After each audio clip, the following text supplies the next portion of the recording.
Aloha everybody, welcome to the Hawaiiverse podcast, a podcast that supports local by watching hula dancers before every movie. I'm your host Kamaka Diaz, and if you have ever seen a movie at the Consolidated Theater, you might know what I'm talking about. We got a super cool episode today, but before we get into it, let me tell you about our local business giveaway this week, sponsored by Scoop Scoops, which is located right on South King Street. I just recently tried their sherbet and I am addicted. It's so ono. Make sure you go enter and win. Head over to Hawaiiverse on Instagram to enter. Okay, let's introduce our guest today. Our guest today is an award-winning Native-Hawaiian filmmaker from the island of Oahu. He has worked as a director, cinematographer, and editor at ʻŌiwi TV, Hawaii's premier indigenous broadcast station, and was a 2020 NIA Tero Fort World Media Lab Fellow. His film, Down on the Sidewalk in Waikiki, premiered at the Maori Film Festival in New Zealand, winning the People's Choice Award for Best Short Drama, and has been screened at festivals all around the world from Toronto to Los Angeles. Most recently, he helped produce the film Hawaiian Soul about the late, great George Helm, and continues to share his culturally inspired, place-based stories through his production company, Olonā Media. This rooted Kanaka has already accumulated many years of experience, but is still just getting started. His name is Justin Achong. Aloha, Justin. Welcome to the podcast. How are you doing? Mahalo. Mahalo for having me. Yes, I'm stoked that you're here.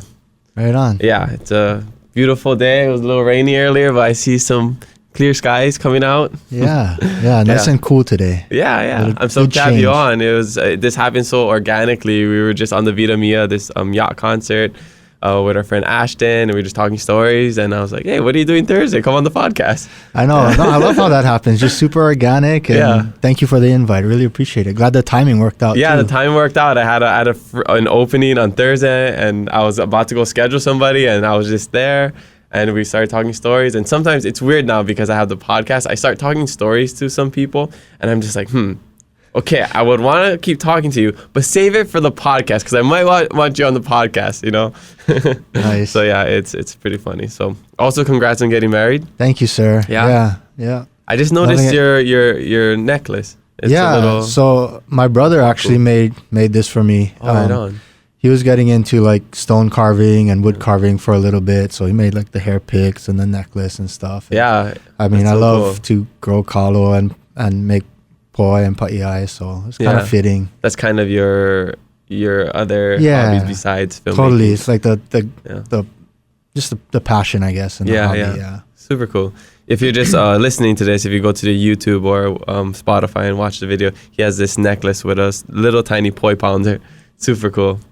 All right, so we got a bunch of stuff to get into, but before we get started, I got to know where you're from, where you grad, and what was it like growing up? So I'm from here on Oahu, raised in Mililani. I went to Kamehameha, graduated from Kamehameha Kapalama in 2007. Got in 7th grade. And I think it was that year that I kind of like discovered my passion for wanting to learn how to make films and getting into movies and stuff. But yeah, graduated from Kamehameha in 2007. And it was really there that I learned more about my own Hawaiian identity and culture. You know, I wasn't raised too much to know the history or the language, but being exposed to it there, and then the combination of being just, you know, passionate and enthralled by the visual arts, decided, you know, I would love to make movies about our stories, about our place here in Hawaii, about our people.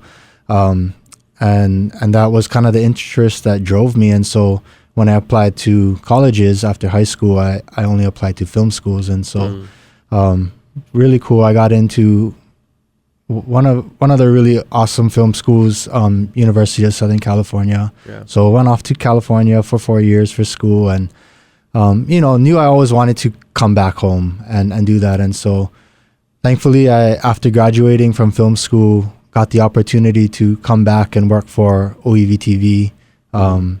And was there for about 8 years. And it was really there that I shaped a lot of my technical skills in learning how to shoot and edit. And And I think the other really big treasure was it allowed me to build a lot of awesome relationships within the community, especially because so much of our storytelling and so much of the work and videos we created there were focused in and around the Hawaiian community and highlighting a lot of the awesome stuff going on that you don't normally see. You know, a lot of times historically that you see Hawaiians on TV or in the media is on the news for, you know, not so good things, or protesting, exactly, or the angry Hawaiians again, or you know, getting locked up for X, Y, and Z. And so, you know, I know ʻŌiwi TV was created as a means to like really highlight the stories and the work that's going on that is happening every day, all throughout our pai'aina, all throughout our communities, but maybe a lot of people aren't as aware about because it's not on that platform that media offers, right?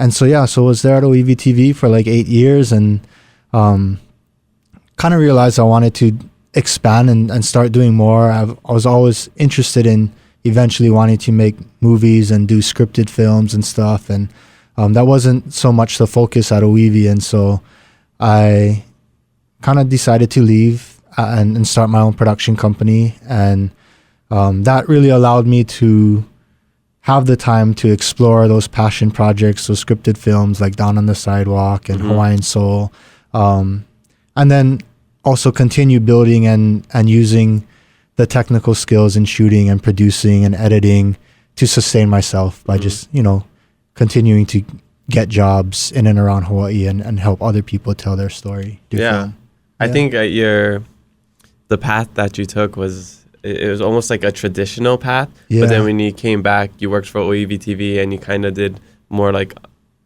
I don't know if untraditional is a word, but like unconventional filmmaking with you know, because you know ʻŌiwi TV focuses on like the culture. You weren't just making like these right. I was kind of fortunate that I didn't need to go into like, you know, quote unquote commercial production per se to like sustain myself, or like, and I knew that I didn't necessarily want to stay in LA because it's that culture there in Hollywood. Like there's so many people in that industry all trying to do the same thing that is so saturated and so cutthroat, you know, and at the end of the day, it's like it's a kind of work that like, you know, you're sacrificing long days, long hours, putting in a lot of time and energy, bringing a lot of people together for certain projects. And if it's stuff that you don't really believe in or can't really, you know, you're just trying to sell an ad or sell something, like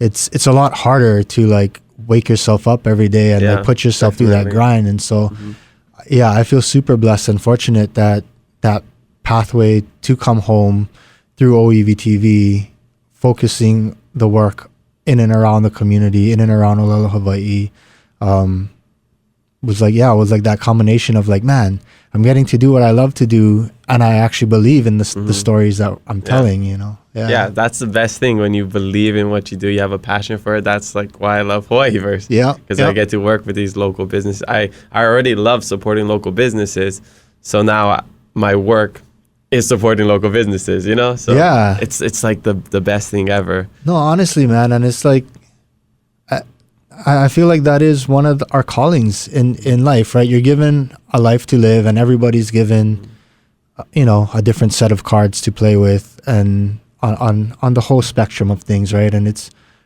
your choice of what to do with that set of cards and how you make it. But I think by and large, we're all called here to like find what we're good at, find what drives us and like makes us happy, and then figure out a way to use that to be able to, you know, help others or make the world, our communities, a better place, and also sustain yourself with that, ideally, you know. And if you can find a way to do both of those things with what you love, then man, you've kind of found it. Yeah, I think like for you, it sounds like you already knew what you're gonna do, so you didn't, you know, take all these detours and, you know, had to like take classes that you didn't. Like it seems like you knew exactly what you wanted to do.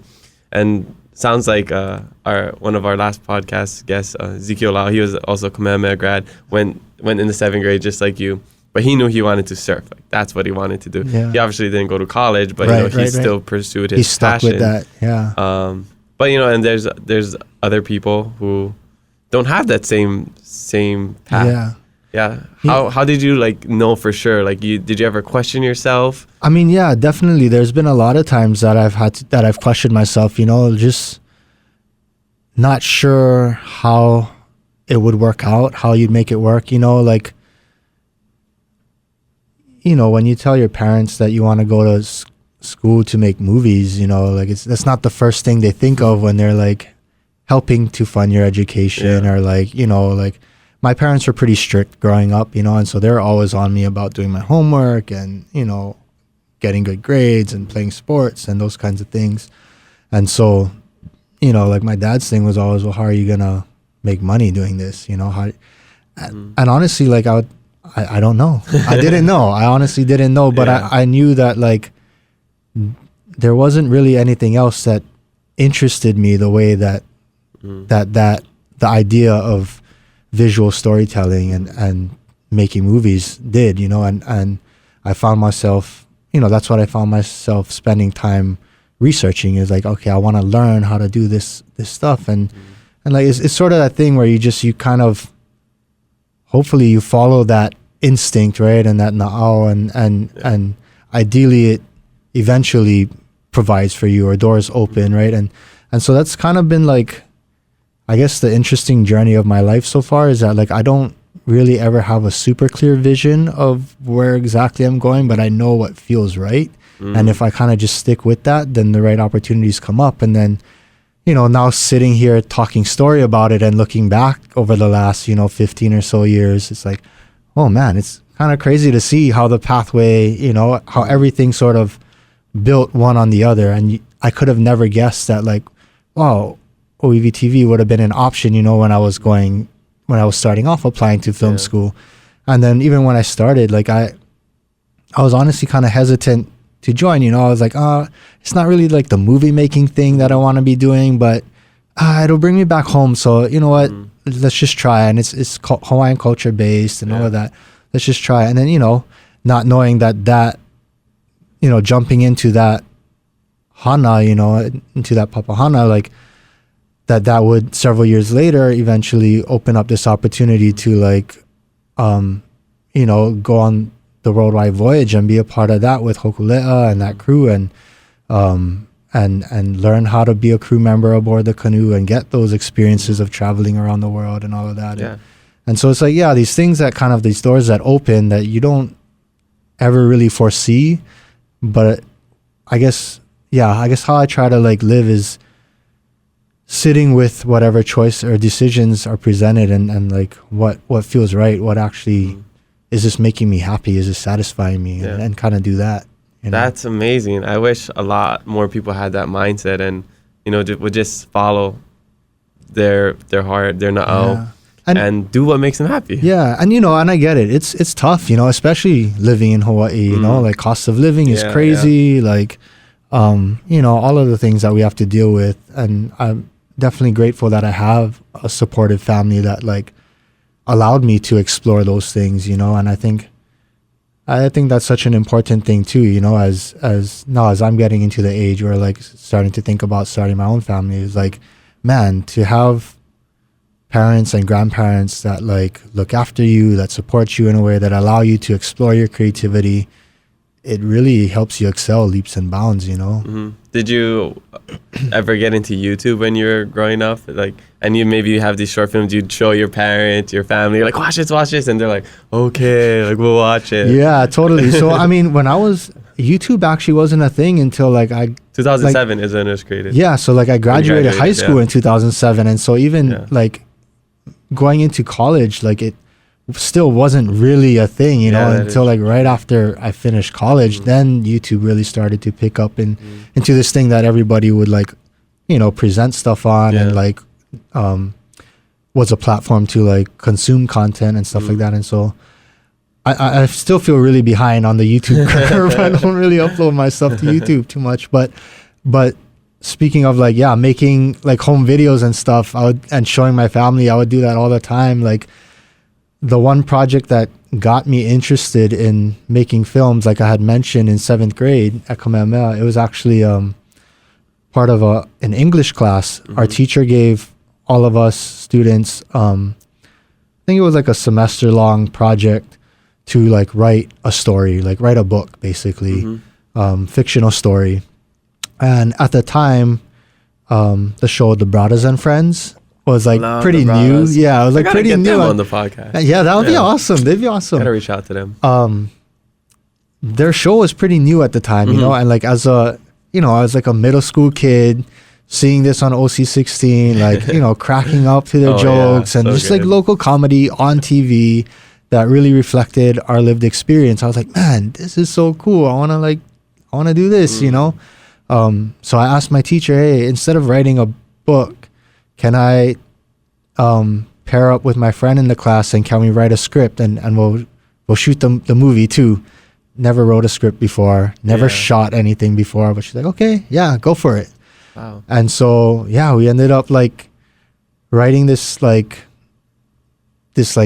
action adventure comedy movie of these like two lolos that like get thrown onto this mission. And so me and my friend, we were the main characters, and you know, I got my family to be the other characters in it, and you know, used my mom's you know, it was like mini DV tapes or like VHS tapes at the time. Use my mom's like VHS camera, and we shot it, and you know, bought this like $100 software and put it on the editing software, put it on the computer, figured out how to, you know, upload the clips and so like basically put together this like 45-minute long movie with like titles and everything. 45-minute long? Yeah, man. It was like this whole thing. Like this whole. I thought it was like a 5-minute video. No, it's like, yeah, it's like this whole thing. Short film. and so like worked on it, you know, tirelessly, like, and then literally a couple days before the thing was due and we were having our whole Ike and everybody was supposed to like present their finished thing, our like the PC and the program just crashed and like corrupted all the files. I like lost everything, and I just remember like I couldn't like get it back open. Like everything that I had worked on was like not working, was not pulling up. I remember just like lying face down on the ground and like sobbing, like crying. And it's like, so on the day of the Ho'ike, all I could show was like the script that we wrote and like the raw footage shot like all out of order with like different takes and stuff like that. And I just remember feeling like so bummed and like, so like, man, I like had a movie, like I watched it, I like, you know, and like just computer couldn't handle it, and you know, it's too good. But, yeah, it's just too good. The road wasn't ready. But I remember like just that, like I remember feeling like, man, like catching that bug of like, this was such a cool process, but like I don't ever want to experience this like hardship again. So I want to like take classes and like learn how to actually do this correctly, you know. And so yeah, it was there. Like luckily there was a video production class in high school at Kamehameha. Oh, nice. So took that class my freshman year and kind of stayed involved in that kind of stuff. And yeah, kind of just the journey kind of set sail from there. Yeah. And so when you were doing that and you were in Kamehameha, because it's a, you know, it's a very culturally based school program, like learning program. And you said you didn't grow up with it. So you were pretty into it. You really wanted to learn, because I feel like it's the people like me who grow up with it, right, aren't interested in it, and the people who don't grow up with it are interested in it. Yeah. I feel like that's it really, that's such a funny thing. And I feel like that's, you know, it can pertain to so much in life. It's like almost like the grass is greener on the other side, right? Yeah, it's like you grow up so ingrained in one thing or learning, you know, or being tossed into something that like your natural tendency is to like rebel against it and like find your own path or do your own thing, right? And yeah, I think that is kind of what it was for me. Is like I didn't, you know, just being exposed to like in 7th grade we were required to take an elective, and so you could take a language like Japanese or Spanish or Hawaiian or band or something like that. So, I'll do Hawaiian. I've never, you know, whatever. And so like from 7th grade, starting to learn Olelo Hawaii,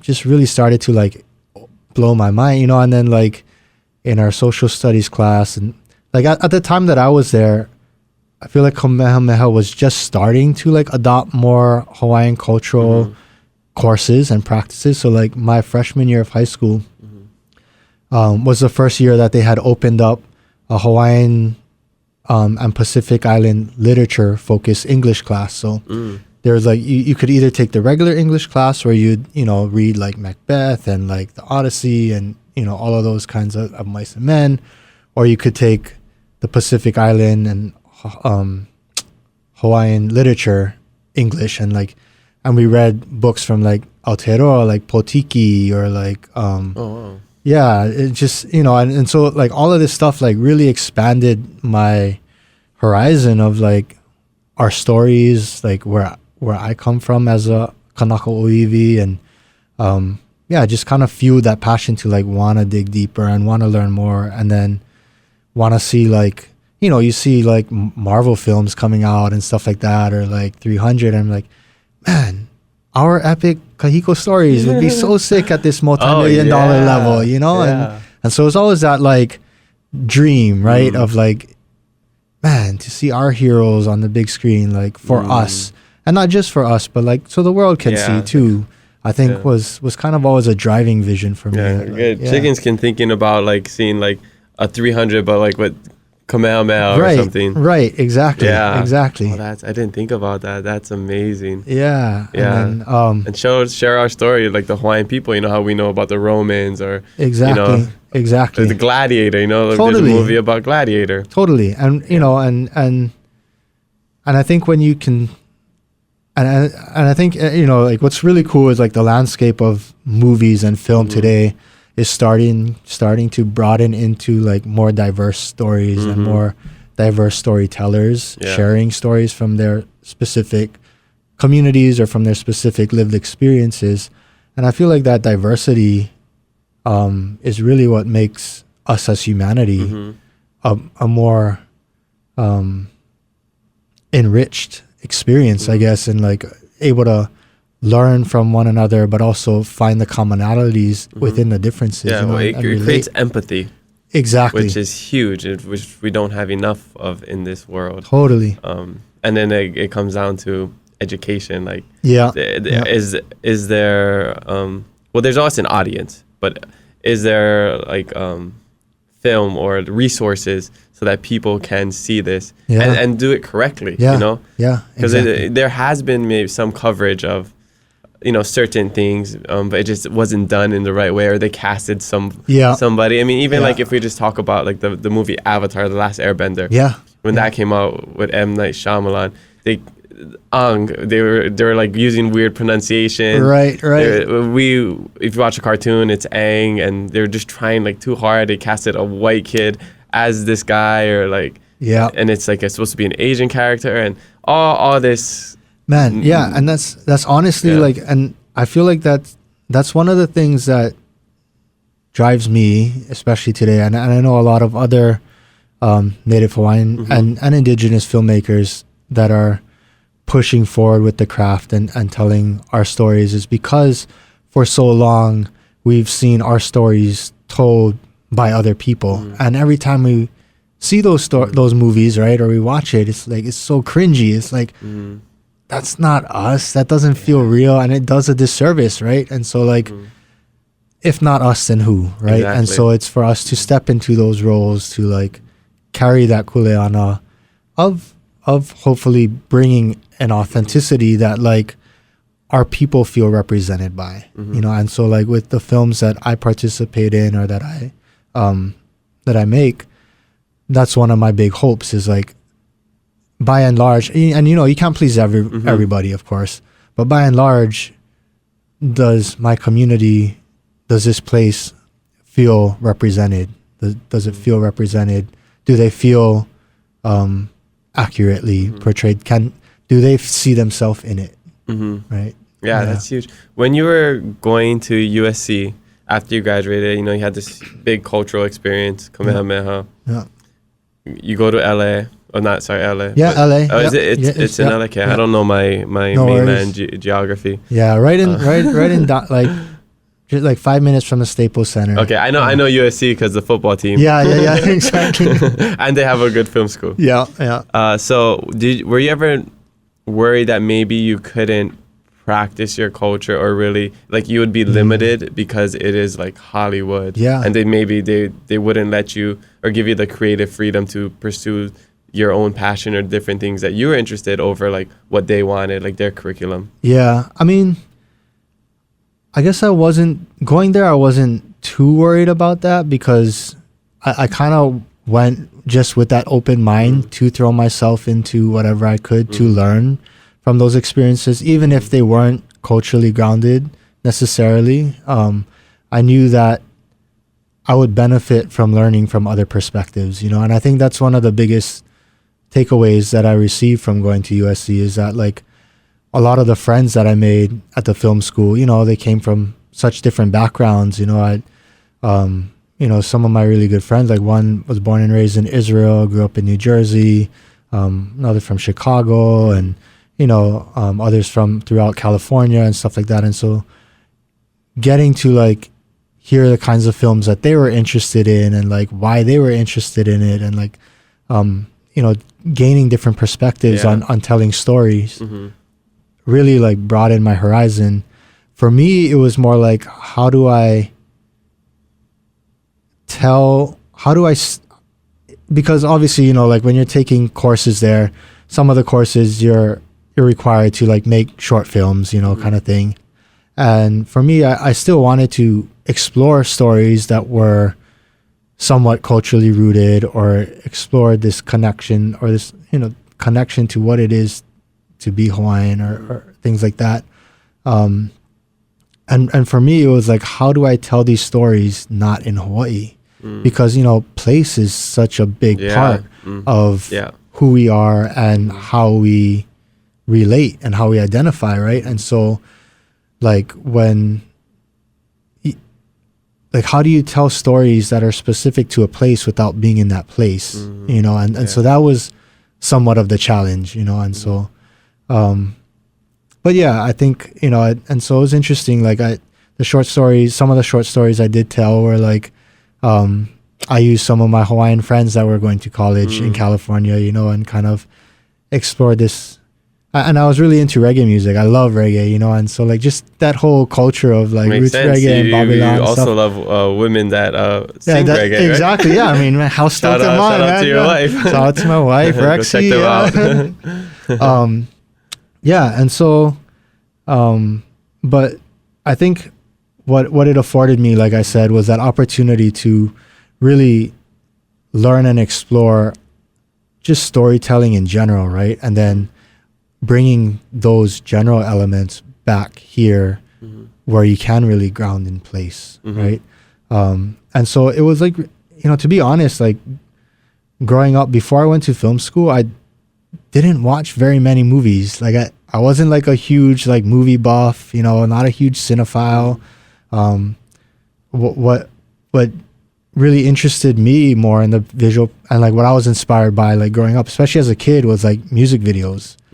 I remember like being in elementary or middle school and like in early mornings before, like on the summer breaks, I would go spend it at my grandparents' house when my parents are working. And MTV would run like 2 or 3 hours. And VH1. Yeah, and VH1 would run like 2 or 3 hours of music videos every morning. And I would just be glued to the TV watching music videos, you know. And so it was really that like visual aesthetic and that creativity that really inspired me. And it wasn't until I got to film school and like started hanging out with other film nerds, you know, that like really love movies and like, you know, follow specific directors and watch all of their films and, you know, have their favorites and all of that, and just started really watching movies and learning how to watch movies and how to like write about them, how to break it down, all of those kinds of things. It was really there that I got into like, you know, understanding more of what am I drawn to? What are the visual styles and the storytelling styles that really resonate with me? Who are the directors whose styles are like blow my mind, you know? And so for me, USC was really good in that sense, in getting that broader perspective on filmmaking and storytelling. And then being able to come back to Hawaii, you know, bridge that with being here and the place-basedness of it. Yeah, that's amazing. It sounds like it taught you how to work with limited resources as well and kind of be intentional with your work. Because, you know, you said, okay, how am I supposed to film something about like a Vahipana, like a Right. sacred place, or Right. these iconic places in Hawaii, in California. Right. So you were very intentional with that. So, why don't I just use a friend that is Hawaiian or from Hawaii? Right. So there's at least that feel of it. So Yeah. it seems like because you had that open mind and you were very aware of Yeah. the culture too. Yeah. I think that something that I see in your films Cool. that I watch. That's cool. It does seem like it's from a place of intent, Mm-hmm. and like definitely like I want to share this story of like our people, but in the right way. Yeah. Yeah. No, I mean, and that's a really good word that you brought up, intent. You know, intention, I feel like, is everything. And there's layers to it too, you know, like there is that layer of like, I want to tell our stories and hopefully and have our people feel represented by them. But I also want to do it at a Hollywood level. Like I want to do it at a level of aesthetic and a level that people, you know, both here and around the world want to watch, you know, like do it at a level that like it sits right next to anything else that you click and watch on Netflix or Hulu or something like that, you know? Yeah, that'd be cool. I don't think there's anything on Netflix like Not a yet, Hawaiian yeah. documentary or anything, right? Yeah, not that I Yeah. can think of. Not yet. Yeah, I think You'd be the first one. I maybe. feel like we're just at the place within the Hawaiian filmmaking Yeah. community where we're like starting to break into those worlds and into those realms. Like it's so Yeah. cool. It's so cool because like, you know, it's a pretty tight knit community here and a pretty small Hawaiian filmmaking community. So we all know each other. We all support each other's work, and it's a beautiful thing. You know, that ability to like not have it feel so cutthroat. You know, like we're competing against each other, but like instead we're always like looking for ways to support. Dude, what are you working on? Okay, dope. Let me know who I can connect you with to like elevate your thing, or like, okay, yeah, if you need help on your set, like, let me see if I can help. You know, that kind of thing.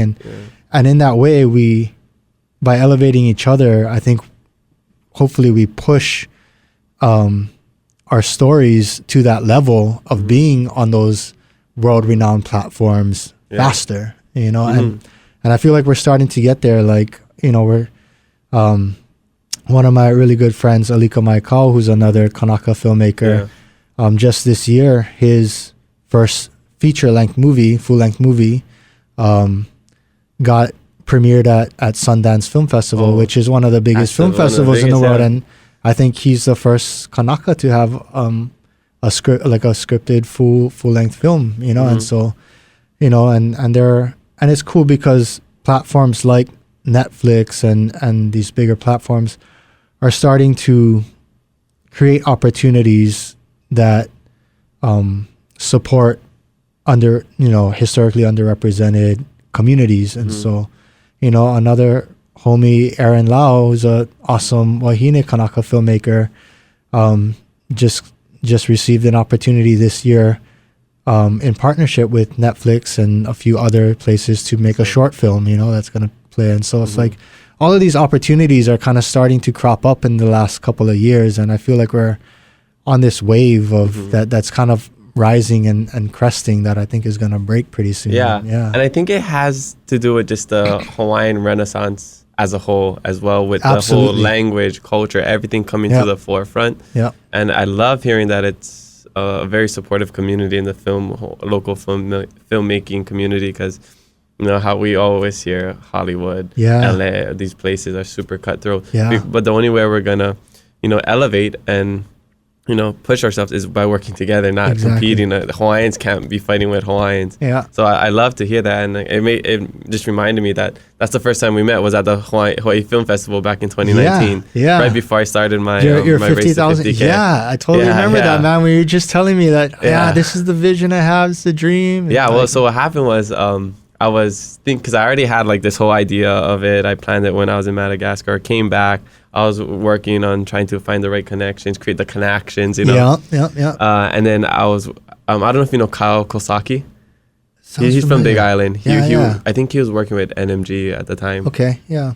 So I started this meeting with him, and you know, he was kind of giving me ideas like, oh, maybe you should like write a grant and get like a film team to like follow you, because like I was planning to document the whole thing, which I ended up just documenting myself. But so he invited me to that film festival. He's like, hey, I'm going to this, like come here, meet all the other filmmakers. So I watched it. That was my first time ever going to a film festival. And it's super cool seeing all these locally made and, you know, Hawaiian made stories or films. Like they had one I talked to you about on the Vida Mia was when they were talking about the missile launch, the false missile launch, and everybody's reaction and like how crazy it was in the moment, because I wasn't here when that happened. So it was really interesting to see that. And then there were some other ones. There was down on the sidewalk in Waikiki, which was super cool. There was one in like Molokai, I think it was like another island. And it was so cool to see these films and be able to connect with them a little bit more than you could with like a Marvel film. Even though I love action, those action movies, it's so different when there's representation and it's a story that you can relate to. You know? Totally. So that whole time was really cool. And then after the films were over, introduced myself to you, and I started following your journey, and like, likewise, man. It's so cool to see, and I'm really glad that you decided to actually like film it yourself. One, you know, obviously I'm sure it saved money while you're trying to raise money. But two, like I feel like nowadays, like that sense of like how do you say it, like relatability, or like just like breaking that fourth wall in a way where it's like it's just you you communicating with your audience, and you're doing it yourself, brings that sense of intimacy that I feel like a vlog. Exactly that allow that I think in today's day we like look for people to like connect with on that level, right? And I feel like sometimes the most successful quote unquote influencers or whatever are people that genuinely just share their authenticity and their story. And allow people to peek in. Exactly. I think that's what people really enjoyed about it too, is just this local boy in his local slippers with long hair, just trying to raise money and like do yard work, whatever, like the simplest things, you know, deliver malasadas. You know, so I think that's what people really enjoyed about it. But super cool. How do you come up with stories when you decide to film? Like, do you have a whole list? Do you work with people and be like, hey, like, let's tell the story of George Helm, or, you know, some local figure? A lot of times it actually, like, you realize the story finds you, you know? Like, I definitely have, like, a list of ideas and things I'm kind of, like, playing with or working on.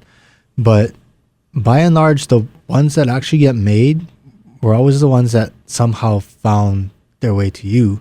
So like, for example, with Down on the Sidewalk in Waikiki, it was actually my high school English teacher, Richard Hamasaki, who started that Hawaiian Pacific literature class, that he was really good friends with Wayne Westlake, the poet that the film is based off of, who had passed away in the 80s. And, you know, a lot of his work wasn't published because he had passed away too soon, but he had, you know, a box full of like unpublished poems and work.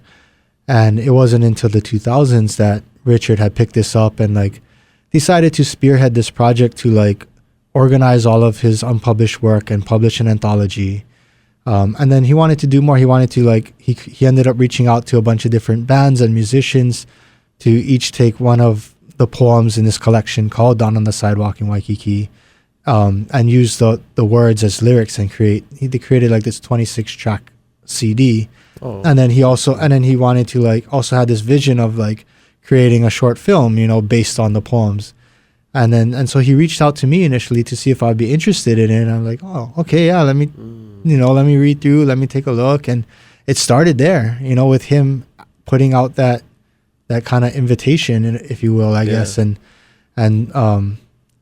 you know, my really good friend, Aina Paikai, who I worked with at ʻŌiwi TV, also a passionate, talented writer and filmmaker, partnered with him on the project. And, you know, we went through all the poems and listened to the music and started writing the script, and found funding for it and ended up making it, you know. And And so yeah, it's like in that way, it really kind of, it finds you. And then you like, through the process, you learn how, you know, even the unseen realms are like, has its influence in what we create, right? And so the more that, for me, the more that I can lean into that and trust and ask for that guidance and lean on that guidance, the more I feel a sense of trust of where I'm being guided and what I'm being guided to do. And so like with that Down on the Sidewalk film, knowing that it was a story based on a Kanaka poet that is no longer here, but is very present still, you know, we took the time to like, before we filmed or anything, you know, while we were still planning and all of that, to go into Waikiki, to spend time on that aina, to like offer ho'okupu, to ask Wayne to like guide us through this process, you know, and to like make sure that his voice is represented how he wants it to be represented. And then you just see Ho'ailona that present themselves in the process of filming, that like, you know, literally the week leading up to the days, you know, that we're supposed to start filming in Waikiki. And, you know, we have like a decent sized budget and a crew of like 20 something people. So you can't just like cancel it and reschedule, you know, like, but the week leading up, it was like thunderstorming, like hail and thunderstorming. And literally the first day of filming was like beautiful skies. We started off with like a rainbow on the horizon when we got into Waikiki. Yeah. Like, you know, so just those kinds of things. And you realize that, oh, okay, these stories are bigger than just me. These stories are bigger than just this group of people that are making it, you know, and they're not just for our community that's here living, but it's also work that, the way I see it, I guess, is also moving the things that need to move, or doing the hana that needs to be done to shift things in the pole realm as well, you know, in that ethereal realm, in that space where our ancestors reside and where our future resides, you know. And so all of those things are shifting and guiding at the same time. And then yeah, with like Hawaiian Soul, man, like it's a project like that, you know, to do a biopic on a figure that so many people love and respect in our community. That was really, started off with the vision of, you know, Aina's vision and his, and one of our other filmmaker friends, Kaliko Mai'i, you know, and it started off with like a completely different story that was really only like took place in George's childhood. And it kind of sat for a long time. And after Down on the Sidewalk was made, it kind of built this momentum to be able to like push again on that one. And through that process, we kind of realized, man, just sticking in his childhood, I don't think this is going to do his story justice. When people hear that, like, oh, we're coming out with a movie that's, you know, focused biopic on George Helm in a way, or at least a short film, to not have any like part of his like activism or that part of his life is going to almost be a disservice.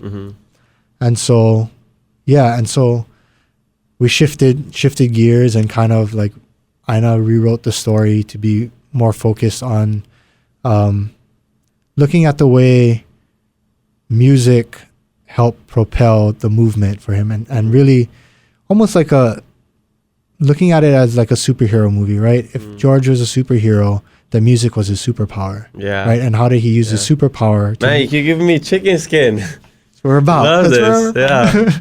You know, and how did he use his superpower to influence, to gather his community, to go on this journey to fulfill the mission of what they wanted to do, right? Real life Hawaiian superhero. It is, man. And we have so many of them. And stories just aren't told. Totally. And it was really on Aina as the director, and I give him so much props to do the work to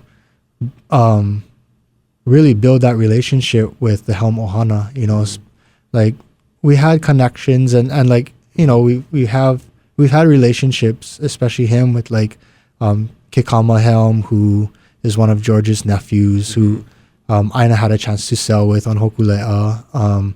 You know, we've shot things with like Raiatea before and stuff. So we had like little connections into the family, but he really did the deep dive in reaching out to all of George's siblings and spending time and making sure like they were okay and on board with the film we want to tell, and that they had a say in it. And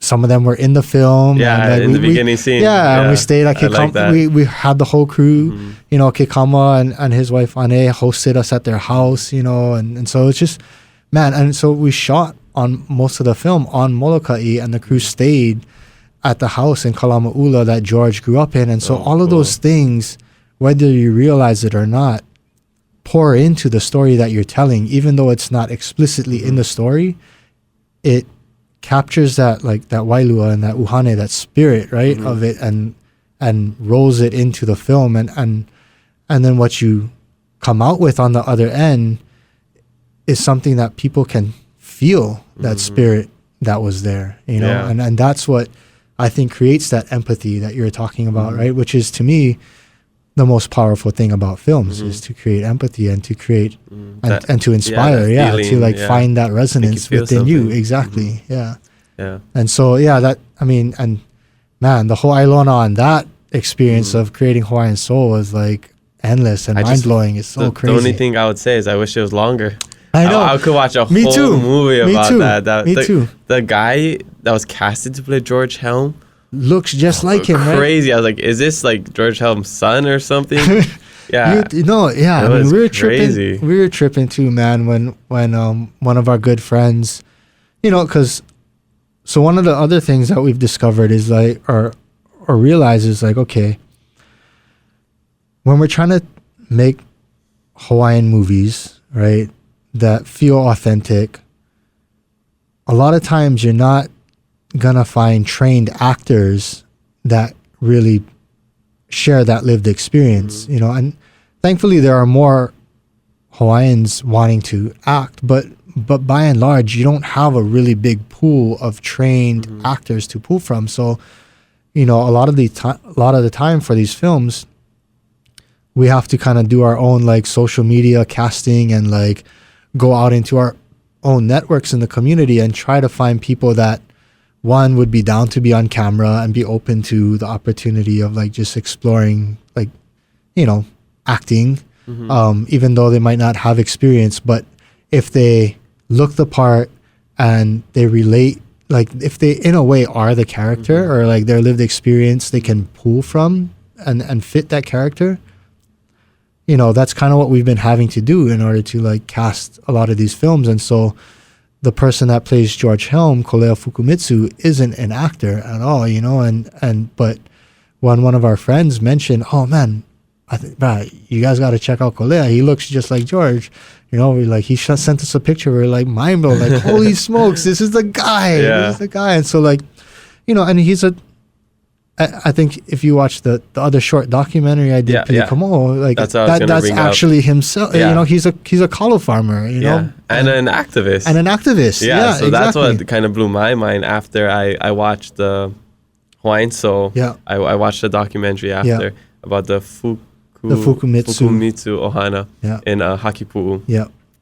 And I remember when that was happening too, the protest and like blocking the roads to Kualoa Ranch. I remember that, seeing it on social media. Right. And then you use Ku'ulei's music too. I love that. Yeah, shout out to her. Love her music. And that was cool. I was like, oh, this is like, it makes so much sense why they casted this guy, why he felt like he was such a natural actor or just a natural in playing George Helm, because he has shared experience, lived experience of being an activist, being a Hawaiian, being connected to the land. I don't know if he sings, but maybe he does. But it was like the perfect casting. And then when I saw your documentary, I was like, that's the guy. It was just connected. It like clicked in my head. It was so cool. I mean, it's and so it's all those things, right? Like you go on this journey to start making this film and you don't necessarily know how you're gonna find what you need to find or get there, but like it comes back to like trusting kupuna guidance that like the story came to us for a reason and is being asked to be told right now for a reason. And so for me, it's like the more I can lean on that, the more I can trust that like, it's gonna work out and we're gonna find what we need to find, and so it really was like, man, you pule and you ask like, and and you pull it to George too, like, man, please, like, help us find the person that like you think is gonna fit, playing you. And so, and Kolea came along, and I think he was kind of hesitant at first, and it's a completely new thing, and it took a lot of rehearsal time between him and Aina and all of that. But man, he did such an epic job, and he pulled it off, and it was beautifully shot. It was so crazy because like, so that church that a majority of the film takes place in is a church on Moloka'i, and a lot of the kupuna that we casted to play the characters in that church are all Moloka'i kupuna, and so they knew George. They grew up knowing him, or were older than him, and so like, or around his age, and so they knew him. And so, man, there were a couple of times that we were shooting, like during the breaks, they would like pull one of us aside and be like, I keep tripping out. I'm looking back and I feel like I'm time traveling because like the guy looked just like him. That's so funny. I loved hearing the Olonā Hawaii in it too. Yeah. I could imagine how they were tripping out. Like, oh, brother, what is that George? Yeah. That's one Uhane. No. And so like, man, there's just this one really magical moment I remember, like on the day that we were shooting the climax of the film, which, I won't give it away too much, but he finally plays a song, right? A beautiful song, and like we hear it in its entirety. And we were just before we were starting to film that scene, we were filming like the scene that leads right into it. Like one of the characters mentions something just before he starts to play, and so we did several takes of that. And then on the last take, we're like, okay, this is going to be the last take. I think we're going to get it. So if you want to like just play through the song a little bit, because the plan was, we're going to use George's actual voice and his actual recording for the music, so that his presence in that way at least is in the film. And so, we did the take, and and Kolea started playing, and he started singing, and he just ended up singing through the entire song, and we just didn't cut the camera, and like literally a bunch of the kupuna just started crying while he was singing, and we were all like, he finished the song, and nobody, like the cast, the crew was just like quiet for a moment. Oh, that's like amazing. Just like we're like looking around at each other, like some of the crew had tears in their eyes, like I'm getting chicken skin thinking back to that moment. And then looked at Kolea, and like there was a moment where like you saw him actually come back to his body, like he's like he just like kind of snapped, like, oh, out of body experience, and then like kind of put the guitar up to his face and like hit his, like started to cry himself. Like we had to like, okay, stop, and like Aina walked him out of the church, and they had to take a moment, because like it's just this moment where I felt like actually George came through in that moment and like blessed us with his presence. And like, that's so like, to get those kinds of confirmations when you're like doing the work is like, okay, it reinforces like why we're doing what we're doing, and makes all of the hard work that you put in worth it. Yeah. Oh, I love that. That's probably one of the coolest stories I've ever heard on the podcast. I want to keep talking more about this. I actually lost track of time because I'm so invested. We got to get into Instagram questions real quick. We just got a couple. Sure. Okay. All right. So the first one comes from Marnie Sue Reynolds. Hey, I know Marnie. Hi, Marnie. She says, what is a story that you haven't created yet but want to? Aloha, Marnie. Oh, that's a good question. I feel like there's a lot. I think one dream project that like I see like bigger vision, like a little bit more in the future, when I'm a little, have a little bit more films under my belt and stuff, and have access to much more funding. I would love to do, whether it's either, I would love to do Hokule'a story, but, or a voyaging story, but like done, not a documentary, like with actors in the time period, multi-million-dollar budget, like done right, but like I think that would be such an epic story to tell. Yeah, So just the navigation. Yeah, and then exactly, and all of it, like especially if it is somewhat hokule a story or like just set in the backdrop of the 1970s at a time where just before or moving into the Hawaiian Renaissance, where like it wasn't cool to be Hawaiian, and like and so many people didn't know what it meant to be Hawaiian, and so like set against that social political landscape, the birth of this canoe, that like changes everything for everybody. I think would be such an epic story to do on that big level scale. I would love to see that. Yeah. Or Nainoa Thompson's story or something like that. So, there's so many, and so that's definitely one that's like there in the realm of like dream projects. Cool, super cool. You mentioned what it is to be Hawaiian, or I was wondering what is your, I like to ask some people this, like what is your definition of being Hawaiian? That's a good question. I mean, I guess part of it on the literal sense relates to Koko, right? And genealogy and connecting to this place genealogically. But then beyond that, it's, I think that, obviously that's foundational. That's to call yourself Native Hawaiian, that is part of it. But then I think it's also like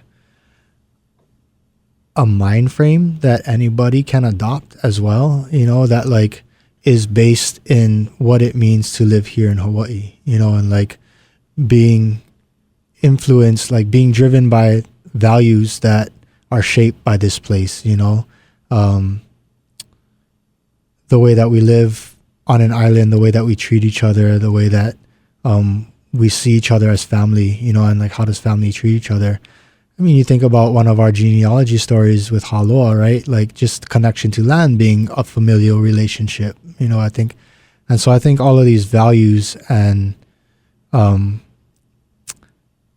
living in a way that loves this place that we call home, and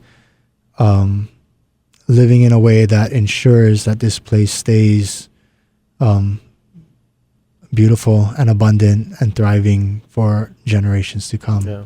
I think those all encapsulate what it is to live Hawaiian. To be Hawaiian is by blood for sure, but to live Hawaiian is, I love that answer, and I always thought of it as a mindset too. There's like the foundation of Koko, right. You are Native Hawaiian by blood, not just because you live in Hawaii, you're Hawaiian. But I like that you didn't say like, oh, you have to grow taro, you have to surf, you have to play ukulele, all these things that like I feel like people think you have to do it to be Hawaiian. Right. You have to speak Hawaiian to be Hawaiian. You have to do all these things to feel Hawaiian enough. But you didn't even mention any of that. But it really comes down to the values, the core values of loving one another, loving the aina, being a good person, living in aloha. That's the core values of being Hawaiian. And even if you aren't Hawaiian by blood, I'm not saying you're Hawaiian by heart, but you can at least live in the Hawaiian ways, have that Hawaiian lifestyle, have that Hawaiian mindset. And that's the most important thing to me for being Hawaiian, not...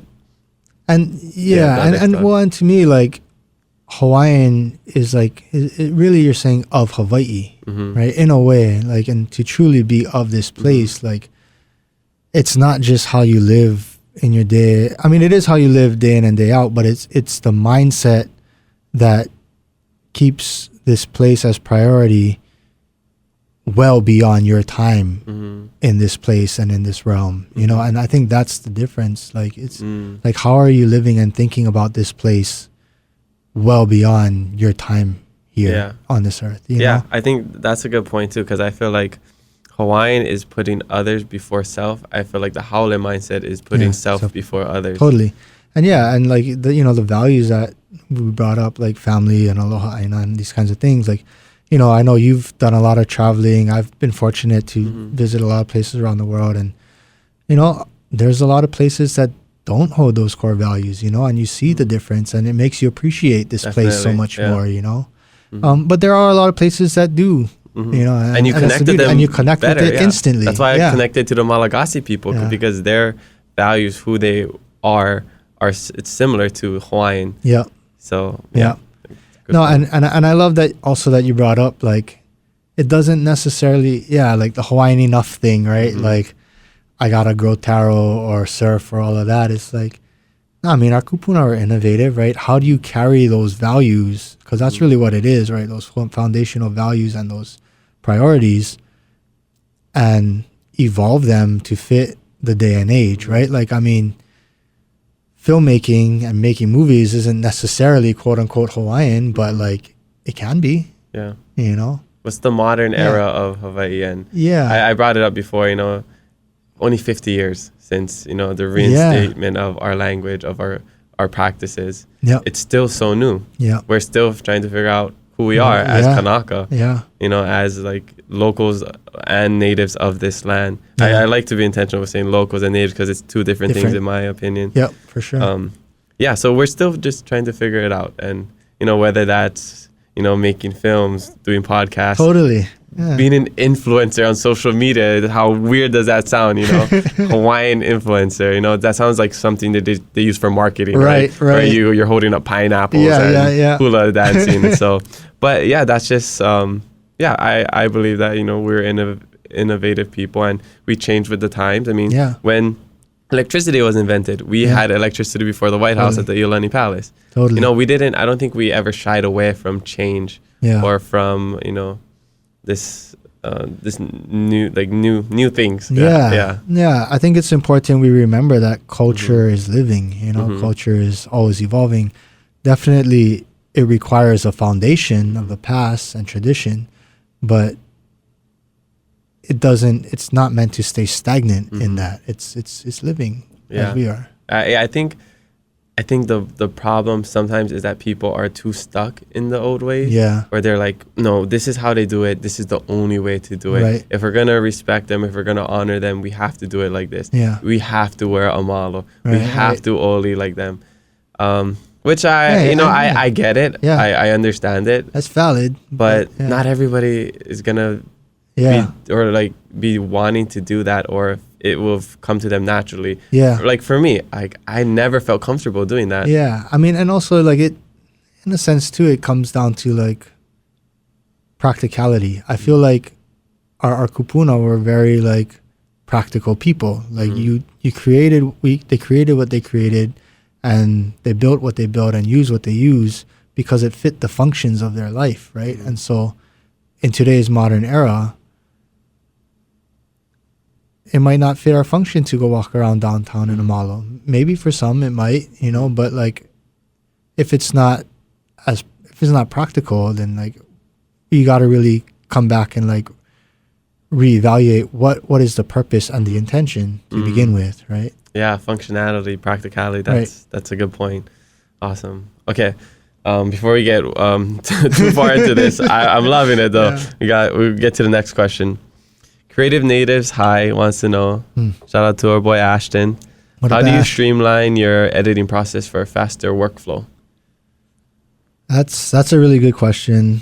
I feel like editing, even as long as I've been doing it, it still takes me a while just because I do like to look through everything that I shot and like, you know, to be able to know what is there and make the best choices and decisions. The process of editing is making decisions, you know, on how to tell the story. But some things to like streamline the process is organizing, you know, your project really well in a good manner. I like to, when I'm going through all the footage, I like to make selects, you know, like mark all the good stuff so that once I've gone through it all the good stuff in my head is marked. So when I'm ready to start building the story, I just toggling between those good takes, you know, or those good moments. And actually, a lot of times, that process of going through all the footage and marking the selects takes longer than actually putting the video together, putting the piece together.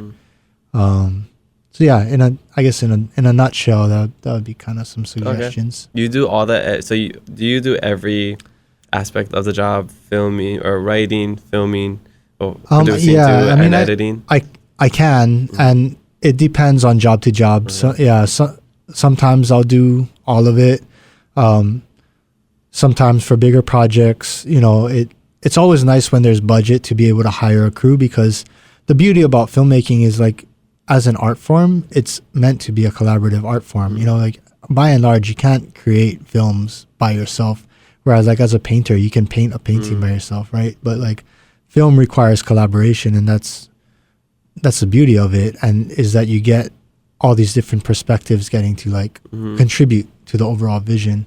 And so some projects I get to do all the aspects. Some projects I get to just direct. Some I get hired a lot to shoot other people's projects. So I'll just come in and shoot their thing, and then they'll take care of their editing and all of that. And but by and large, I tend to edit most of my projects. I've just started like letting go of that control a little bit, and like you're trying to hire other editors and stuff like that. It's I don't know. I feel like the film always comes together in the editing room. And so movie magic. And like I don't know. It's easier for me to just like, because I can see it, like to just do it. But I know that I need to kind of entrust that to other people more, so that I have more time to do other things and other aspects of it. Yeah, that's tough, but it is. Yeah, I can. Yeah, when you're so involved in all the other things, it's I can see how that's just editing is the most time consuming thing ever. Totally. Yeah, that's what Jordan's doing right now. Props, Jordan. Yeah. Okay, last one. My Hawaiiverse team wants to know, who's your dream collab? Ooh. And I guess this could be like maybe working with another like filmmaker, director, or maybe actor. Yeah, it could be anyone. What maybe give like a local one and a national one, or international one. That's cool. The Rock, Jason Momoa. That's a really good question. Dream collab.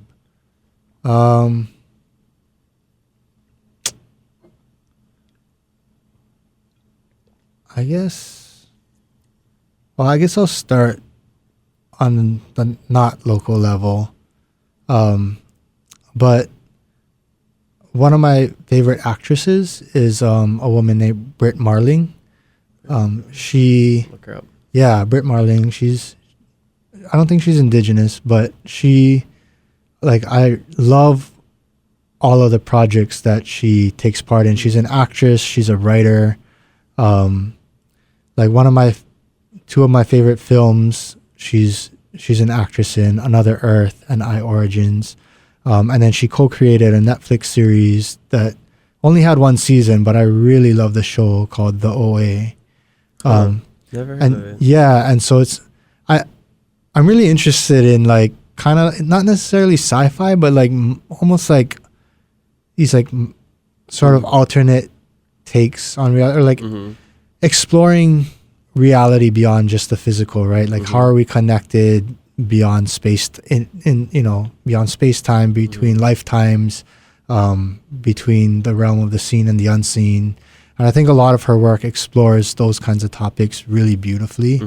And even like the kinds of things she writes on her Instagram posts or things like that, it's like real thought-provoking. Yeah. And so like that would definitely be one of my dream collabs. Okay, cool. I gotta check her out. Work with her as like a co-writer or like an actress in one of my films or something like She's that. from Chicago, Illinois. Yeah, yeah. Nice. And then I guess on the local level, I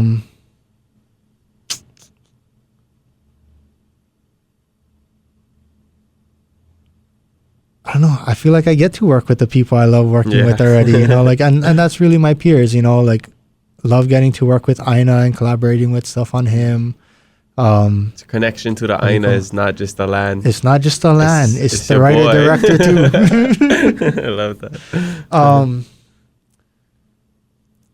Yeah, I think, obviously, like, it would be really fun and cool to work with somebody like Jason Momoa and, on that level. But honestly, I think working with our peers, like, I think it would be a dream if, like, I got to work on, like, a really big project, like say like whatever Netflix or HBO project or big feature film project with one of my Kanaka co-collaborators, and they come up together. Exactly, come up together, be it Aina or Alika or somebody else. Yeah. Awesome. Yeah, well, I hope it happens. I'm sure it will happen eventually. You just keep doing what you're doing. Just follow the feeling, that look for the signs, the whole Ilonas, and that it'll all work out. Yeah. Okay, well, mahalo everybody for the Instagram questions. Make sure you leave some on the next podcast, and maybe your question will make it on the podcast. Yeah, mahalo for those questions.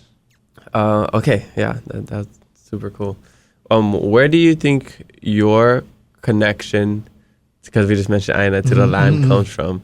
Do you think it's from Kamehameha, or do you think you kind of like it's kind of you had this innate connection to the land? I think it's partly innate, but I also think like I was fortunate that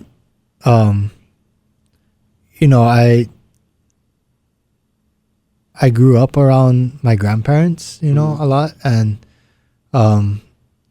my grandma and grandpa that live in Waipahu. My grandma passed already, but my grandpa's still around. They're not Hawaiian at all. My grandma's like full Okinawan. My grandpa's Italian Polish, originally from New Jersey. But he, like behind his house is like this big area of land, and for the majority of his life that he's lived there, he cultivated that land. Like he was growing bananas at one point. For most of my life, in my childhood, he literally dug lo'i and like had kalo growing the whole time. He'd always like grown it for the lao, to harvest and sell the lao. And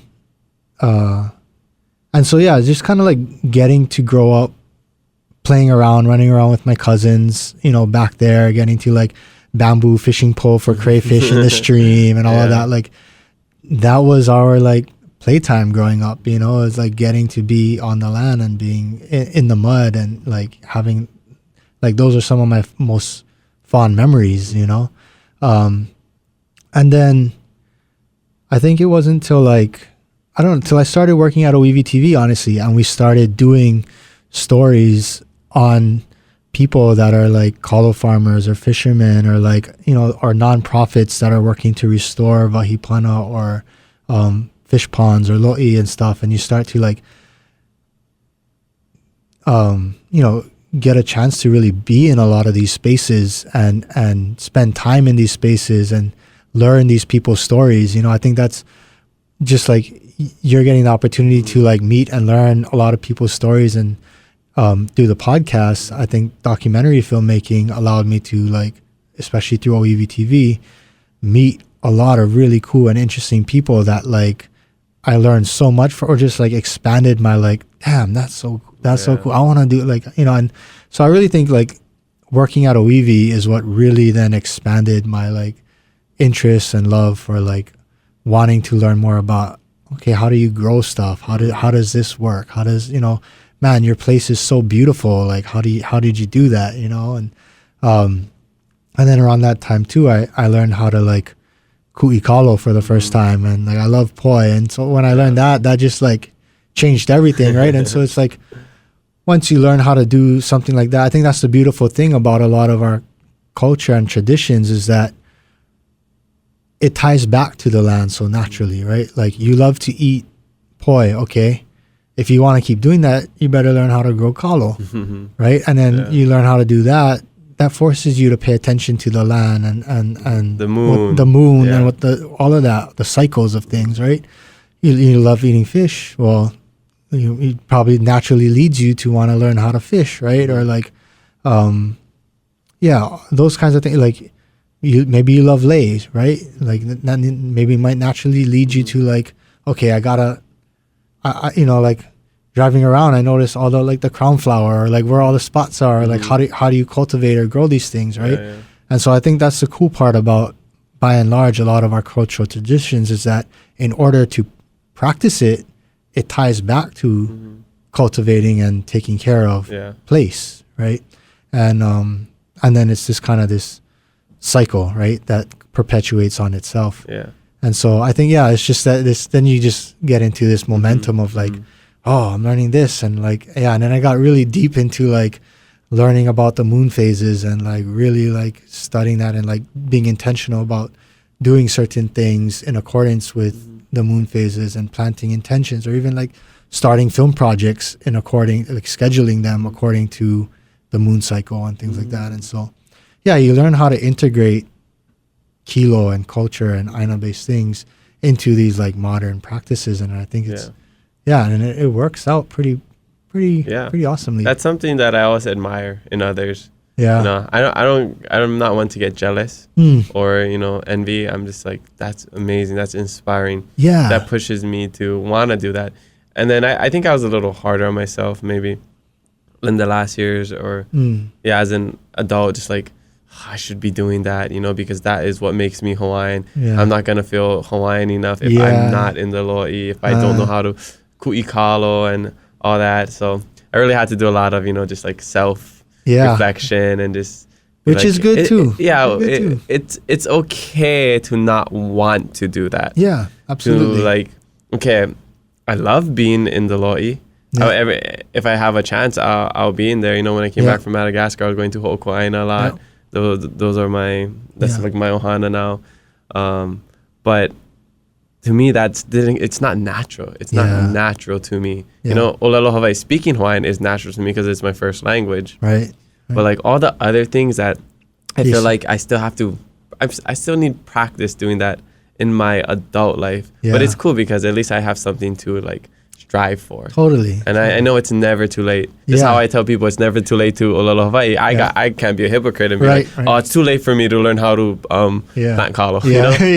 So but it's just something that I'm always like kind of like going back and forth, like, okay, is this the time where I start to learn about the mahina and you know, all these other, do I like try to reach out to Hokulea and try to learn how to navigate, you know? But I think things will end up coming coming naturally. And I think honestly that's the best way, is that like let it find you, right? And like your film. And you know, the other thing too is like we each don't all have to be doing everything. You know, like the more that like, okay, you're doing your thing and he's doing his thing in the lo'i and they're doing their thing, like studying navigation, like that's what makes us community, you know, and that's what makes community strong, is that we then rely on each other and each other's skills. Like if you were to spread thin and like, you know, try to do everything, it's almost like that jack of all trades, master of none, which isn't necessarily a bad thing. And like, you know, definitely dabble here and there and gain like some experience, so you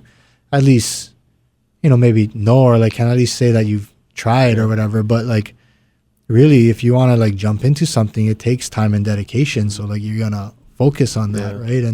And if like planting kalo or navigation or whatever, that's not your thing. Yeah, making lei, that's not your thing. Then like that's not your thing, you know. But I feel like in our life, in instances and in time and place when it's ready to be, you know, like it'll come to you. Like for me, like I jumped into like really learning mahina stuff and astrology stuff as well, like Western astrology and all of that, because I was at a point in my life where like I was, you know, I had just like gone through this kind of major breakup and like was just needed a sense of the bigger picture, you know, to make sense of like, okay, where am I trying to go, and how do I make sense of everything that's happening? And so like at that time, I connected with this guy Tom Pena, who is not Kanaka ʻŌiwi, is not Hawaiian, but really spent a lot of time with kupuna, really spent a lot of time diving deep into kilo mahina, you know, and studying those cycles. And so like I kind of connected with him, and really just it naturally led to like going deep and learning that, and it helped me in my journey of getting out of that stuck space that I was in, to realign myself with something bigger than me, and allow my life to like move in that cycle that is in tune with the natural cycle, and then go back on course of like where I'm supposed to be. So just talking with you, I feel like you're very like introspective, or like Yeah, you think a definitely. lot. Yeah, which how I am too. That's why I'm really enjoying this conversation. Nice. Yeah, and so one thing that I wanted to bring up before like we get towards the end of the podcast is like how do we reclaim our Hawaiian land?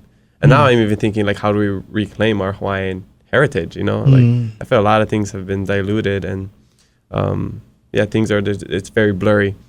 But there's a quote by George Helm Yeah. that I wanted to share, that there is man and there is environment. One does not supersede the other. The breath in man is the breath of Papa. Man is merely the caretaker of the land, and that maintains his life and nourishes his soul. Yeah. And I feel like that was just a good quote to share. That's exactly it right there. Yeah. I mean, and it's so beautiful, right? Like the legacy that that our people leave and our kupuna leave behind for us, right? That like we can still learn from them and their ike long after they're gone, right?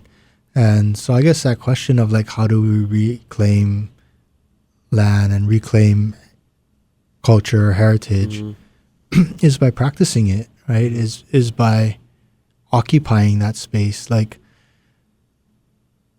things are taken away from you when you no longer care for them, right? Like, I was thinking of an Olelo no Eao, but I kind of forgot it. Paul, maybe you can help me. What is it? Aole pau ka iki kahala ho'okahi? No, something with the iole. Iole. I think I know what you're talking about. It's on the tip of my tongue, but I can't think of it right now. But it's basically like, you know, when you left things uncared for, it's the rats come take it. Yeah. Rats come steal them, right? And so it's that same thing. Like if we don't care to necessarily be on the land or be growing food or practicing practicing Olelo Hawaii, practicing our culture, that's where we lose it, right? So the reclamation really is in the continued practice of it. Yeah. Yeah. And I don't know. I mean, obviously there's levels to that too. Like I think that's kind of like the everyday sort of spiritual level of it. But of course there's also like the political level, which is a whole other thing. And, which is like a barrier. It can often be a roadblock. Yeah, it can often be to get stuck in that political, you know, like it's necessary, I think, to continue to push and fight on those levels, on those political levels, on that spectrum. But if we're only doing that and not actually just occupying the space and like, you know, growing, planting our plants and growing our food or practicing our traditions, then it is only in theory, you know, it's not lived. Yeah. It's just an idea. Yeah, exactly. Exactly. Yeah, we need the hana, not just the mana'os. Yeah. Awesome. Love it. Honestly, this podcast episode went by so fast. We're already coming to the end. Dang. I'm like very like. Good talking story though, man. Thank you. Yeah. But I got a couple more questions that I'd like to ask everybody. Cool. Okay. So, wait. Before we do that, I want to know what's next. What's your future goals? Well, I guess immediate next. There's a handful of projects that are both in the stage of being worked on and in the stage of getting ready to come out. So, one of them is an hour-long TV special that I'm working on to air on like Hawaii News Now channels. Hopefully, maybe in August. But that one follows my cousin Sharia, her fashion company, her fashion brand. Oh yeah, you told me this on the boat. Yeah, Olaho. She just got the opportunity to, take her stuff to the runway at New York Fashion Week in February. And so me and a small crew documented that whole journey of them preparing in Hilo and rehearsing and practicing and getting all her things together. And, I think just that idea of like small town Hilo girl getting this chance to like take her passion, which is fashion and design, and a lot of her prints, most of her prints is really cool because they all commemorate family or culture. Like each one is like in memory of a certain family member or honors someone, you know, and so getting to take all of that on the big stage and all of that. So that's one project that I'm working on finishing, hopefully in the next month or so. And then another project is called E Malama Pono Willy Boy. It's another short scripted film, sort of like Hawaiian Soul. Online, Yeah. So that one is I was a producer on that project as well. The writer director is Kekama Amona, and who co-wrote it with his wife Nani Ross. But it's a really cool story about a Native-Hawaiian police officer that gets called in on his day off to have to help the force evict a houseless encampment composed of mostly Native Hawaiians, and then the kind of moral dilemma that he's torn between as he gets there and has to do that. And he ends up coming across a little girl in the encampment who he realizes is his niece, and he didn't realize his own family was there. And so it's this kind of this sort of this story that looks at like how, by and large, historically, the system and the state has pitted Hawaiians against Hawaiians because the police officers on the line are Hawaiians evicting Hawaiians. Exactly, and we still see it today. And so it's super dope. We decided to shoot it in like beautiful, like black and white, and kind of has this like almost timeless piece. Like the police uniforms are from the 80s, and so like it carries this like, hopefully it carries this feeling where like you're not really sure what time period this thing is taking place in, but it speaks to this idea that, man, this has been happening since, you know, the 60s, 70s with like the Sand Island evictions, and the 80s and the Waimanalo evictions up to present day with Mauna Kea, you know. And so that's one we're definitely excited to be starting on the film festival circuit and stuff. Nice. And then one last project that I'm super excited about that's right now just in the scripting stage, in the writing stage, is a project called Makavalu, which was kind of started by the people involved with the Hawaii Film Festival, and it's based off of this Maori film called Waru, which is like super, like when I saw this movie, it played at HIF in like 2017.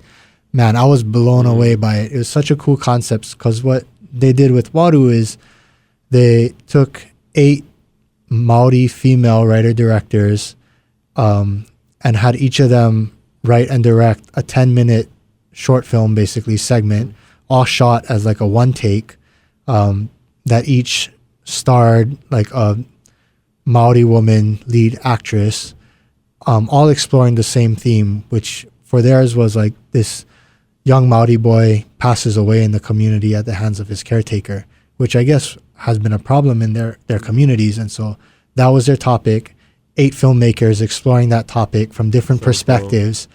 And you have this like amalgamation of a film that's just like, man, it's like I was blown away by the level of it. So the guys at HIF took that concept, and we actually partnered with the producers from Waru to like kind of mentor us. And they chose 8 Native Hawaiian writer-directors. And so it's kind of cool. There's 4 Kane and 4 Wahine to each basically write and direct a 10-minute short film, same concept, done as a one take. The camera never cuts. That one take shots are crazy. Yeah, it's awesome. It's one of my favorites. You know, it's one of my favorite like techniques in filmmaking. And the theme that they kind of centered it around is like, all 8 stories takes place at a tourist luau on the 4th of July, and exploring the concept of the impact of tourism on Native Hawaiian identity. Especially on 4th of July, which is very American holiday. And so it's been super cool. Like back in November, they got us all together for a week-long writers retreat, and we like literally, they put us up at a hotel, and like, you know, from sunup to sundown, we're like doing writing workshops. And by the end of the week, we each turned like a solid first draft of our script, and and so since then we've been meeting on a pretty regular basis to refine the scripts and hopefully shoot it either later this year or early next year. Oh, well, good luck. I can't wait to see that. Yeah, it should be really cool. And the coolest part too is getting to work with like a lot of your homies, you know, like Aina is another one of the directors, Aaron and Ty, and That's awesome. Yeah. I think I mentioned this almost anytime film or movie or TV show comes up with a guest. One of my bucket list things is to be a dead body on a TV show or a movie. Okay. I just feel like that's the easiest thing to do. I'm gonna keep. So if you ever need a dead body, you might think it's easy, man, but not breathing for a take. Trust me. I fake sleep all the time. You can ask my brother and my siblings. I'm just like, right there, boom. Okay. I got it. You got it. I'm gonna remember that, bro. Let me know. I also like zombies. You know, I'm a big zombie guy. I watch The Walking Dead. So noted. Anything that you need a dead body or a zombie, let me know. You're the guy. Yeah, which is weird because I'm a very light and happy person. So it's like the opposite of that. Very versatile. Yes, very exactly. Very versed. I have different layers to me. All right. Well, yeah. I'm really excited to see all of those things come to fruition. Okay, what is one thing you wish people knew about you that they don't? Oh, that's a good question.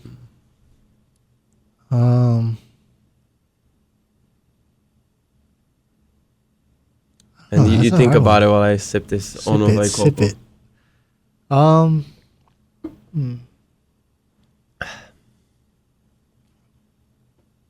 Something that you think like maybe people misunderstand about you or yeah. I don't know. I feel like I'm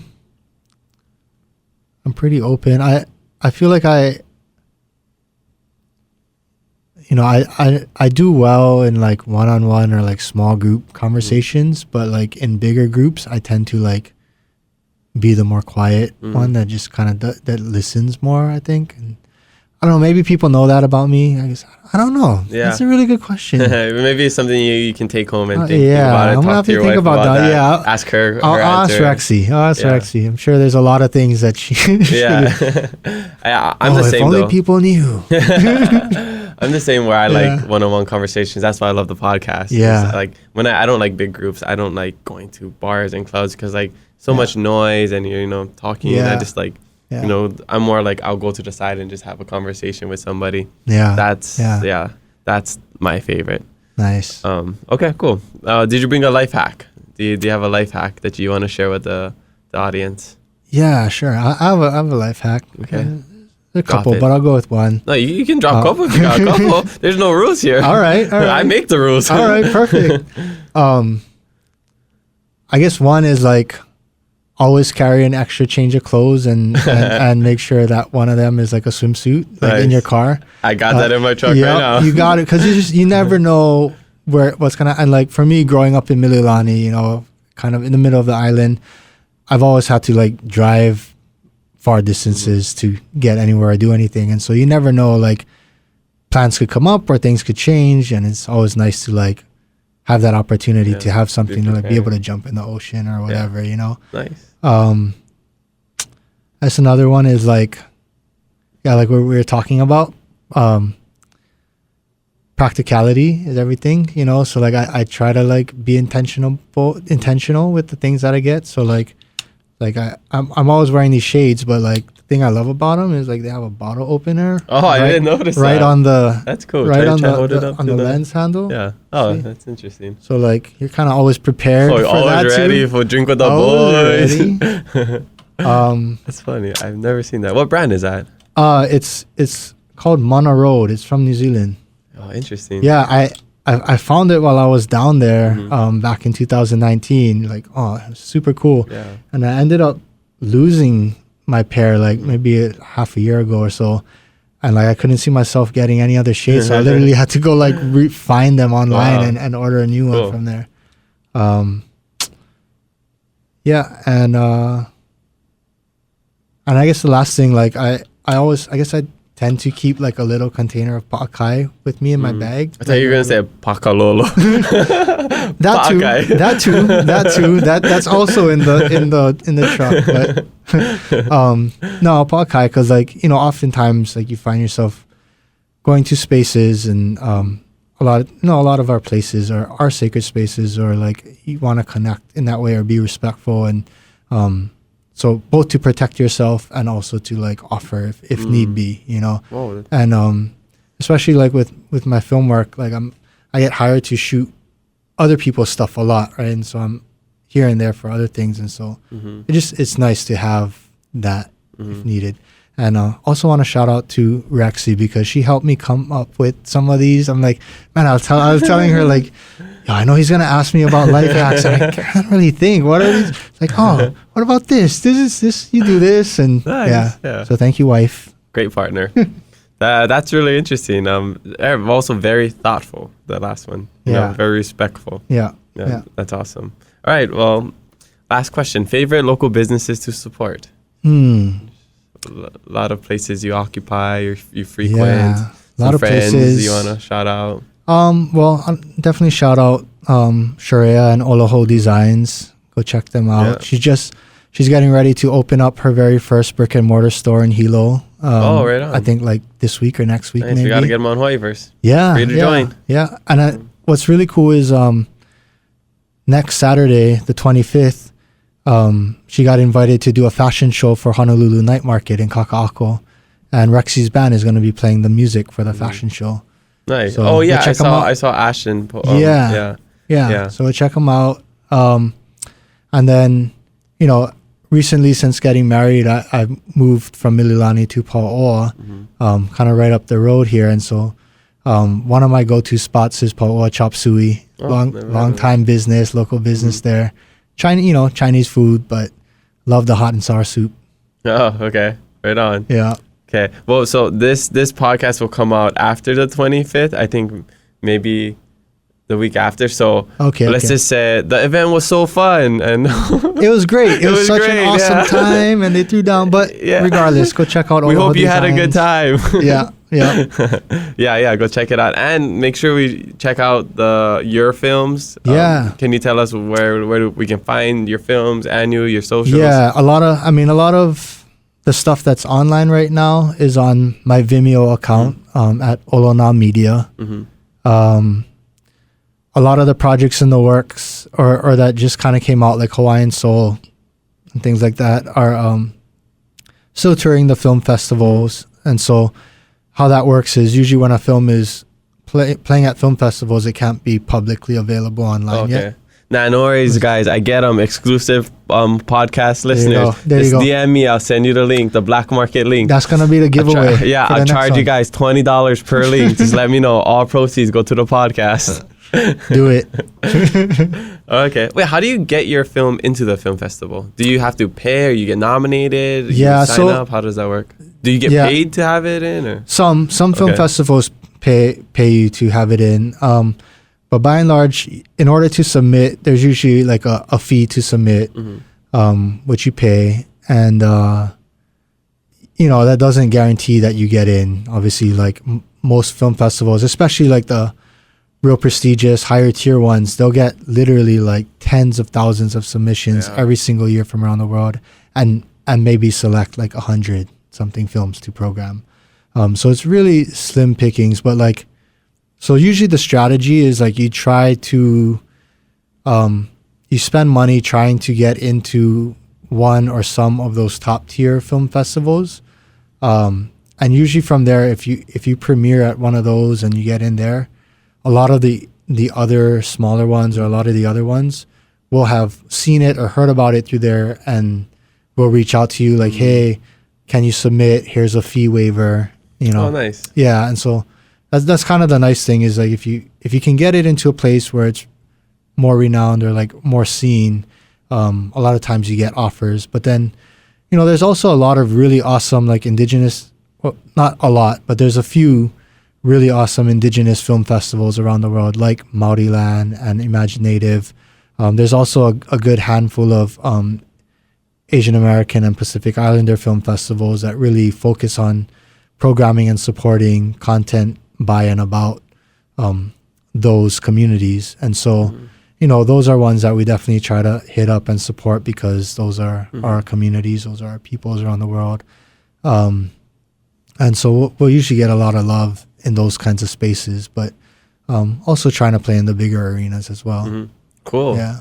Yeah. I was just curious. So. It is. It's a weird thing, especially that you have to like pay to submit. But like, you know, it's a lot of work. They like, you know, putting on a film festival is definitely a ton of work. And, you know, their programmers and their volunteers, a lot of them do really awesome work. And, you know, I've had the chance to travel to a handful of them that my films had gotten into. And the experience is always amazing, both to like, see the reaction of audiences watching your film on a big screen, seeing the takeaways, you know, that people, you know, talk to you about afterwards. And then also just getting to connect and network and meet like other filmmakers around the world and other industry professionals and stuff. You probably get a little nervous, just like wait to see people's reactions. Yeah, definitely. Like, are they gonna like it? Are they not? I like sitting in the back of the theater, so like you can like watch everybody, you know. Dang. Yeah. Wow. You ever had a time where you're just like you didn't get the reaction you wanted? I don't know. No, I'm pretty grateful by and large. Most people have been pretty receptive to the films I put out. Yeah. I guess it would have to be really bad to Yeah, and I've seen your stuff and it's good. So yeah, you guys, Thanks, I'm vouching for him, guys. Go check it out. All right. Yeah. So where can we find you on Instagram? My Instagram handle is at Chong, Achong, or also at Olonā Media. Is my business handle. We didn't really talk about Olonā, but yeah. Yeah. Go check it. I just realized that I thought it was Chong. Yeah. Is that like a play on words? It definitely is. Yeah, I mean, it's my name, Justin Achong. I never realized it kind of it's like very perfect that it works out as so crazy, Chong. Yeah. But it's so funny because like a lot of people know me or know me as Chong. Yeah, which is kind of cool. I've adopted that. Some people go by their Instagram handle. How's this guy? You know, exactly. That's what we know. So like even my wife will still call me Chong a lot of times. That's awesome. Okay, you want to say anything about Olonā Media before we wrap up?